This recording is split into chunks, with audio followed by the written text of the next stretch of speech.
Hi எல்லாருக்கும் வணக்கம். Welcome to simply அனி.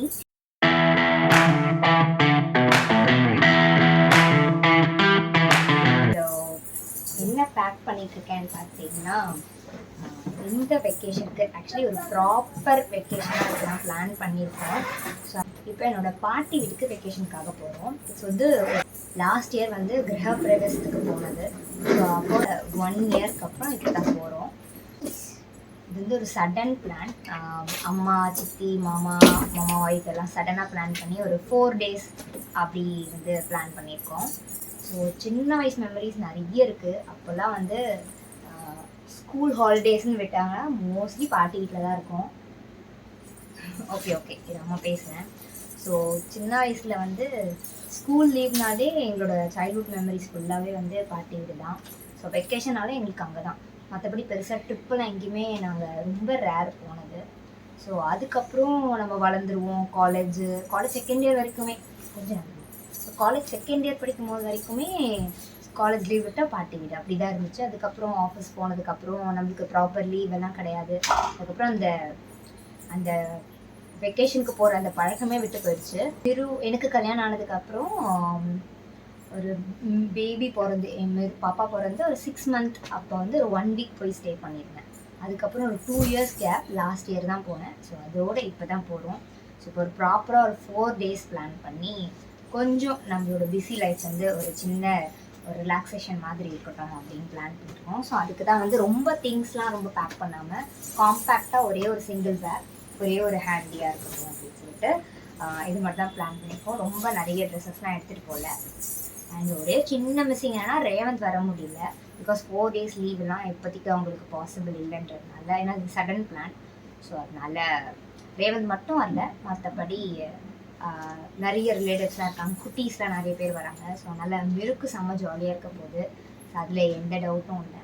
ஸோ இந்த 4 days என்னோடய பாட்டி வீட்டில் நடக்கிறது, நான் பாட்டி வீட்டில் இருந்த இந்த வெக்கேஷன் பீரியடை உங்கள் கூட ஷேர் பண்ணலான்னு வந்து பிளான் பண்ணியிருக்கேன்.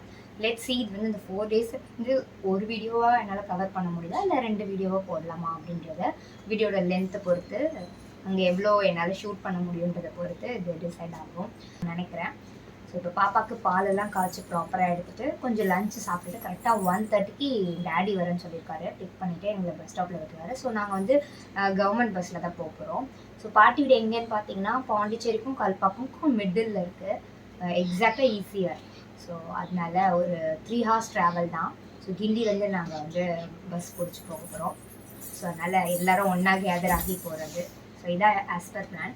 இப்போ எல்லாம் ரெடி ஆகிடுச்சு. மேடம் நீங்கள் வாங்க, உங்களை காட்டுங்க. ஹாய் சொல்லுங்க. ஹாய். ஆக்சுவலி நாங்கள் வீட்டிலேருந்து கிளம்பும் போது ஒரு 1:30 இருக்கும். பட் ஆனால் லஞ்சு சாப்பிடவே இல்லை, யாருக்குமே பசிக்கவே இல்லை. ஏன்னா 11 o'clock சம்திங்காக டிஃபன் சாப்பிட்டோன்றதுனால பசிக்கவே இல்லை. அண்ட் பஸ்ஸும் வந்து எங்கள் வீட்டிலேருந்து வரவே இல்லையா. ஸோ அதனால் நாங்கள் என்ன பண்ணோன்னா ரேப்பிடோ போட்டுட்டு ஸ்ட்ரெயிட்டாக கிண்டி போயிட்டோம். ஸோ கிண்டியில் வந்து சித்திலாம் வராங்க, அவங்களோட சேர்ந்து அப்படியே வந்து போகிற மாதிரி பிளான். ஸோ போகிற வழியிலே நாங்கள் வந்து ஒரு முட்டை பப்ஸ்லாம் வாங்கி அப்படியே ஆட்டோலேயே சாப்பிட்டுக்கிட்டே போயிட்டோம்.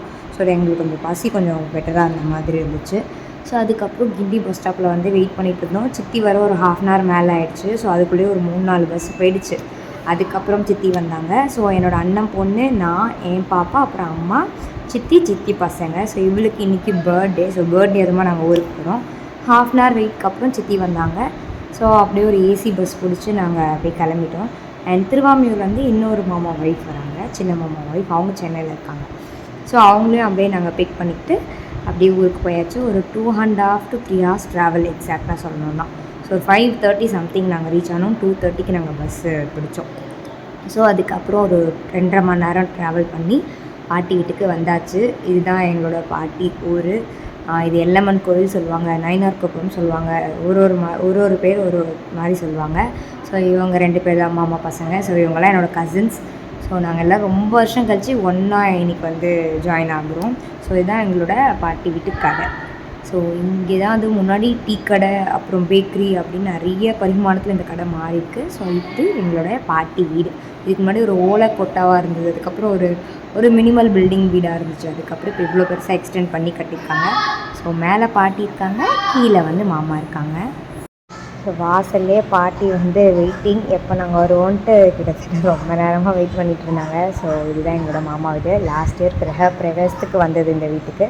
ஸோ அதோட இப்போ தான் வந்து ஷிஃப்ட் பண்ணதுக்கப்புறம் வரும். ஸோ இதுதான் என்னோடய சைல்ட்ஹுட் மெமரிஸ் மொத்தமாக இங்கே தான் இருந்துச்சு. ஸோ இவர் தான் என்னுடைய முதல் தாய் மாமா, அம்மாவோட தம்பி. ஸோ நாங்கள் குழந்தையாக இருக்கும்போது உருண்டு பிறண்டு வளர்ந்து எல்லாமே இங்கே தான். இவர் வந்து ஒரு புதுசு மெம்பர் ஆட் ஆகிருக்காரு போல். வருஷம் இங்கே ஏதாவது ஒருத்தர் புதுசாக இருப்பார். ஸோ நாங்கள் வரோன்னு தெரிஞ்சதும் பாட்டி வந்து கேசரி அதெல்லாம் பண்ணி வச்சுருந்தாங்க. பிகாஸ் என்னோடய சிஸ்டருக்கு இன்றைக்கி பர்த்டேன்றதுனால இங்கே எல்லாமே ப்ரீ ஆர்டர் தான் பண்ணணும். கேக் எல்லாமே வாங்கணும்னா பக்கத்தில் இருக்க டவுனுக்கு போய்ட்டு. ஸோ அதனால் டக்குன்னு பண்ணணுன்றதுக்காக கேசரி, அப்புறம் கொஞ்சம் ஃபிஷ் ஃப்ரை, பஜ்ஜி, போண்டா, அந்த மாதிரி நிறைய ஸ்நாக்ஸ் பண்ணி வச்சுருந்தாங்க. ஸோ என்னோடய சைல்ட்ஹுட் மெமரிஸ் ஃபுல்லாகவே இங்கே தான் இருந்தது. என்னோடய தாத்தா 10th ஸ்டாண்டர்ட் வரைக்கும் எங்கள் கூட இருந்தார். வேணுகோபால் நாயக்கர் அப்படி சொல்லுவாங்க. அவர் தான் என்னோடய ஃப்ரெண்டுன்னு கூட சொல்லலாம். தாத்தா பேத்தி ரிலேஷன்ஷிப் தாண்டி ஒரு ஃப்ரெண்டு மாதிரி எனக்கு கூட ட்ராவல் பண்ணியிருந்தார் இவர். ஸோ நான் பிறந்து வளர்ந்த இந்த இடத்துல இப்போ நான் கல்யாணம் ஆகி என்னோடய பாப்பாவோட வந்து ஒரு வெக்கேஷன் பீரியடில் அகைன் நான் வந்து இருக்கிறது வந்து ரொம்ப நல்லா இருக்குது ஆக்சுவலாக. ஸோ இனிமேல் நெக்ஸ்ட் ஒரு 4 டேஸ்க்கு இங்கே தான் இருக்க போகிறோம். ஸோ என் பாட்டி வீட்டு மெமரிஸ் தான் நான் உங்கள் கூட ஷேர் பண்ண போகிறேன். அப்பப்போ சின்ன சின்ன அப்டேட்ஸ், அதுக்கப்புறம் ஏதாச்சும் டிஃப்ரெண்ட்டாக பண்ணாலும் வீடியோவில் ஷேர் பண்ணுறேன். ஸோ கண்டிப்பாக நம்ம சேனலை சப்ஸ்கிரைப் பண்ணி வச்சுக்கோங்க. மறக்காமல் பெல் ஐக்கனும் ப்ரெஸ் பண்ணிக்கோங்க. ஸோ தட் நான் நெக்ஸ்ட் வீடியோ போடும்போது உங்களுக்கு வந்து நோட்டிஃபிகேஷன் வரும். ஸோ இப்போது நாங்கள் அந்த கேசரியெலாம் சாப்பிட்டு கொஞ்ச நேரம் பழைய கதையெல்லாம் பேசிவிட்டு அப்படி நைட்டு மருதாணிலாம் வச்சோம். அதெல்லாம் வச்சுட்டு தூங்க அரௌண்டு ஒரு 12:30 1 ஆயிடுச்சு. ஸோ அதெல்லாம் பெருசாக ஷூட் பண்ணல, அது ஜாலியாக பேசிகிட்டு இருந்தோம். ஸோ கண்டிப்பாக நம்ம சேனலை சப்ஸ்கிரைப் பண்ணி வச்சுக்கோங்க. நெக்ஸ்ட் வ்ளாக் வரப்போகுது. ஸோ அது வரைக்கும் பாய்.